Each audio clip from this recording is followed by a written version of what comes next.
This is one of the most important lessons that took me over 28 years to learn that I'm going to pass on to you in this video. See, 7 years ago, I was in the middle of the most depressing summer of my life. I was stuck in a very tiny town doing a boring engineering job that gave me to this day lasting carpal tunnel pain and feeling left behind as all my friends got amazing internships and I watched all my peers get ahead in life. Plus, around that time, my grandpa was actually in the hospital and I could barely talk to him because my Chinese sucked, and also my girlfriend's family didn't like me for pretty much the same reason. Not the best summer, right? But it was during that summer that I decided to try learning Mandarin. And I've told this part of the story like a million times, so I'm gonna rush through it, but I'd been to like the basic Saturday school, like Mandarin classes and tutors all my life, but never really got it. But eventually I figured out that when I used my Cantonese to help me learn Mandarin, it really clicked instantly. And when it did, I learned Mandarin a lot faster and I discovered a whole extra side of my Chinese identity. And I was able to connect my grandpa before he passed away. And when that happened, I told myself, if I could help even one person go from a self-hating Asian like me to someone who loves being Asian and connects with their culture, that would be incredible. So even while I was still new to Mandarin, I started a YouTube channel sharing my copy and paste technique to help Cantonese speakers learn Mandarin. And it was called Cantonese and Mandarin. I put up my first video, and no one watched it. But with that first video, I discovered a love for YouTube. My first ever video. I saw guys at that time like Logan Paul, Jake Paul, Rice Gum making videos for a living, and I was like, that beats engineering by a long shot. And right away my priority shifted from helping Cantonese speakers learn Mandarin to how can I make YouTube an actual career? And after years of chasing the YouTube dream with two of my best friends, I found success. Not to, their level yet, but some success, right? And the thing though is it wasn't what I thought it would be when I got to 1 million subs. In fact, I felt empty, uninspired. Like, okay, well now we're at 1 million, next is 10 million, then, but so what? And the reason why is because when we hit 1 million subs, we were making mukbang content. And I was like, wow, I once had a purpose, right? We went from, wanting to teach the language to even like wanting to share culture to just, let's just do Nikocado avocado videos, try to get views. And I always wanted to go back to Chinese culture and language. Like I always wanted to, but with 3 friends running the channel, everyone, putting their careers and their livelihoods into this, everyone had different interests. And ultimately it was Chinese language wasn't as sexy. Chinese language doesn't get the views. And I was like, we're right, like we have to make a living. But I couldn't shake the feeling that something was. So at the peak of Cantonese Mandarin success, I made one of the hardest decisions of my life. I stepped away from running the channel and passed the reins to Mike. And I took on a new challenge. Building the Cantonese Mandarin Blueprint, a program to help Cantonese speakers learn Mandarin so they can connect closer with their Chinese heritage. And now for the past couple years, I've been working with my team of Chinese teachers, Chinese experts, building the blueprint, right? A program to help specifically Cantonese diaspora learn Mandarin and also improve their Cantonese. We built the lessons, work with the students, and we keep trying to make the program better. It wasn't easy and it still isn't easy. One of the hardest things about becoming an adult versus being a kid is when you're a kid, there's always a right answer and there's a wrong answer, right? And there's pretty much, like when you're in school, there's only one right answer. It's like, hey, get the right answer and you're good. But when you're an adult, decisions aren't like when you're a kid. It's not like there's right and wrong. There's an okay decision, there's a right decision, there's super right, and then there's wrong and there's super wrong, right? Like if you're investing, super right would be like if you had foresaw Bitcoin and you invested in Bitcoin in 2013, right? Super wrong would be if you had invested in Blockbuster and be like, oh, Blockbuster is the future, right? I couldn't shake the feeling that this program, working on this program and just putting all my eggs into this basket, not focusing as much on Cantonese anymore, not focusing on building something else, was leaning on wrong to super wrong because it's just so damn hard. Let me just give you an example of kind of what goes on when you try to figure out how to market this thing in the first place. So Cantonese Mandarin Blueprint helps Cantonese diaspora who who can speak a little bit of Cantonese, leverage that to learn Mandarin, right? So you can improve Cantonese while learning Mandarin. What we don't help is someone from Hong Kong who's like super native in Cantonese and can already, speak Cantonese 100% fluently. What we don't help is people who speak really, really poor Cantonese, like can't speak at all, right? If you're between levels, like if this is really good Cantonese, like native level Hong Kong, anything below it to can speak a little bit is where we can help. But anything that's not that, we can't help. And we always think about what do we call this group of people? How do we even market to them? Cantonese speakers who want to learn Mandarin. No, I mean Cantonese speakers, but people who 識聽唔識講 in this part over here are gonna feel left out, right? Okay, Cantonese people who want to learn Mandarin. Well, no, I mean, we don't help like native Hong Kong people who can already read and write Chinese. We can't help them, right? Cantonese diaspora who want to learn Mandarin. I mean, no, most people don't even know what the word diaspora even means. Cantonese Americans who want to learn Mandarin. Well, what about British people and Australians? Okay, Cantonese Sik Tam, Sik Gong people.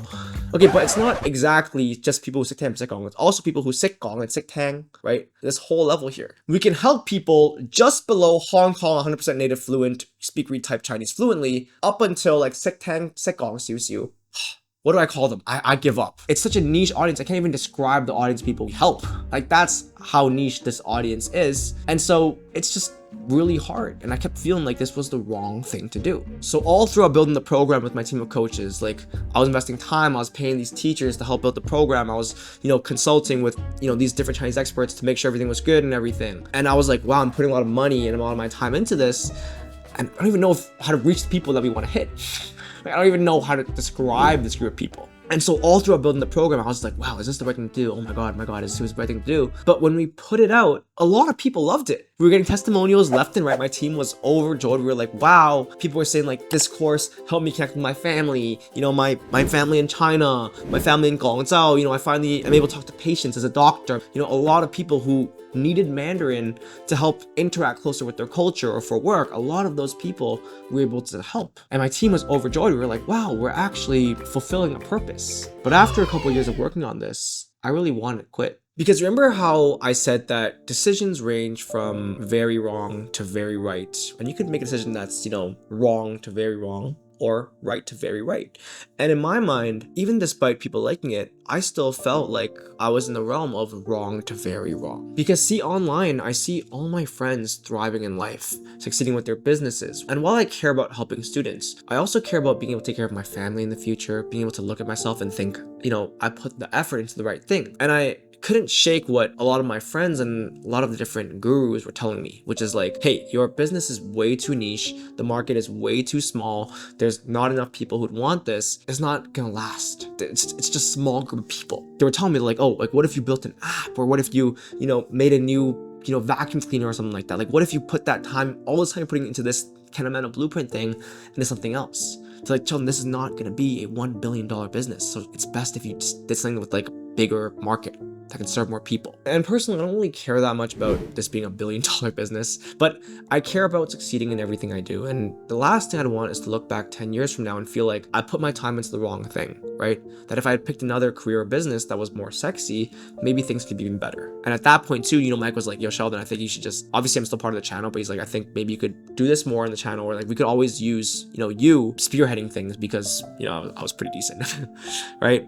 And so I just felt a lot of doubt in what I was doing, and I didn't feel like there was a way forward doing this Cantonese blueprint thing. I just felt like, if I just build one of those generic, basic programs like Duolingo, Rosetta Stone, it'd be slower, it'd be more frustrating, but they could just try it and hope and pray it works out, right? Like just learn Mandarin for everyone, like don't need to do Cantonese to Mandarin, just learn Mandarin for everyone, screw this specific Cantonese speaker thing, and just put it out, probably do a lot better.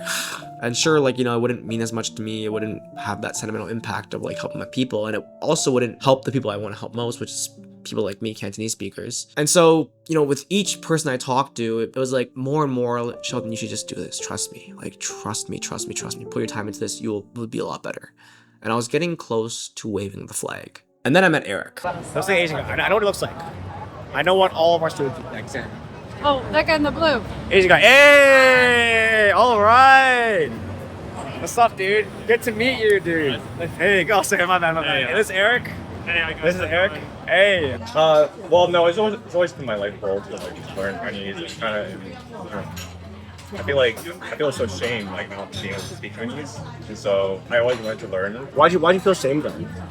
I don't know. Just like every time I come back to Hong Kong as a kid, like coming here, like I couldn't really speak Cantonese. I think the biggest thing was I wanted to improve my reading. So my wife and I got married in 2019. We did one in Hong Kong and we did one in Guangzhou. And then a lot of people came to our Guangzhou one, which like my wife's our family's from Guangzhou. I couldn't like talk with them or get to know them, and I felt kind of bad. And then I remember my mother-in-law told one of the guests, oh yeah, you can't speak Mandarin. And he's like, huh? 中国人不会说普通话? I was like, oh, like that felt bad. But Yeah. At your wedding? Like at your wedding equivalent, basically. But yeah, equivalent. I mean, I had a fun time, don't get me wrong, but it was still like, oh man, like if only my Mandarin was better. Another like kind of shameful, not shameful, but like embarrassing thing was like we did a photo, like a wedding photo shoot in Guangzhou, and then I remember like I couldn't speak any Mandarin because and like they were telling me like what to wear and like the pose and like what to do. Or you couldn't understand. Yeah. And then we're like, oh, let's get a Cantonese photographer. And then even then, my Cantonese was like pretty poor, so I couldn't understand. So yeah, that felt bad. I took like community college Chinese classes to like learn Mandarin. And I was like, oh my god, it's so boring. Like I already know like Wu and ER sound and all these like basic stuff, like basic Mandarin. But then I said, oh, if only there was a course that could take the Cantonese that I already know and like kind of like just teach me Mandarin. And then my wife found his video.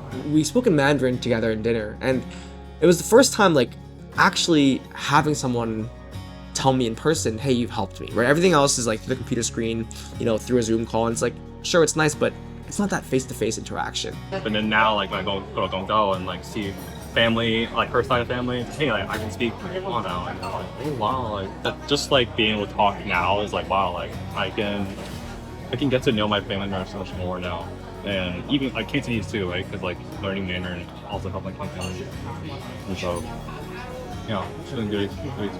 You guys in the mainland, all the apps are in English, and when I first arrived there, I couldn't like really get it, but then after finishing your course, wow, like I can like navigate by myself, like in China. Got my haircut, seen the doctor by myself. A lot of like basic life that you wouldn't think is hard, but it's actually really hard if you don't know the language. So And him telling me like the impact it had and why it's important to him, I realized this was why I started. You know, I've done some cool stuff as a YouTuber, right? I've played basketball with celebrities, worked with so many people I looked up to as a kid, you know, been able to travel the world and like live a very, very privileged life.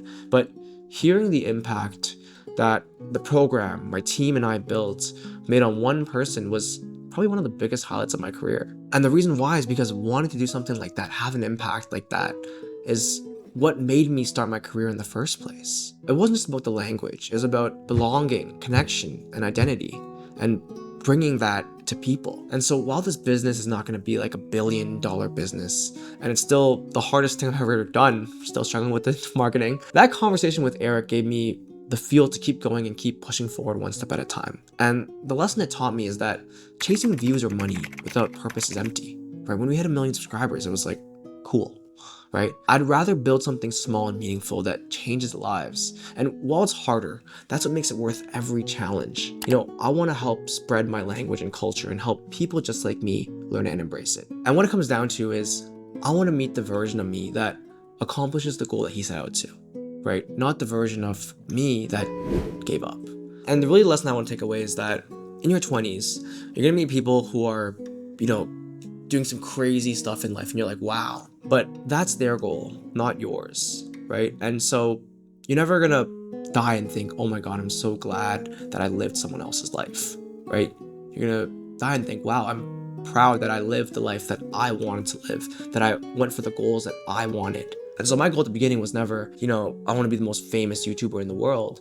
My goal in the beginning was, I want to help more people connect with their culture so that they can have more meaningful connections, right? And so being able to do that now and actually seeing the impact that I had on that one person really brought that to me. And so don't forget what your goal is, because you're going to meet a lot of people who have different goals than you, who want to project their goals onto you, right? And not out of a mean place. It's just the nature of things. But it's important to stick with your goals, because what I realized when I hit 1 million subs was that hitting a random goal that wasn't yours, it doesn't feel good. But actually hitting a goal that you actually set out to do and being able to accomplish and seeing the impact that you had, that's what means the most. I want to help spread my language and culture and help people just like me learn and embrace it.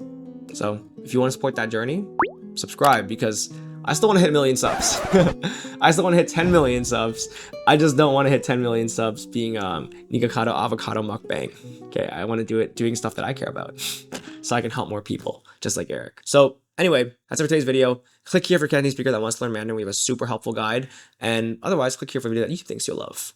再见, peace, 再见.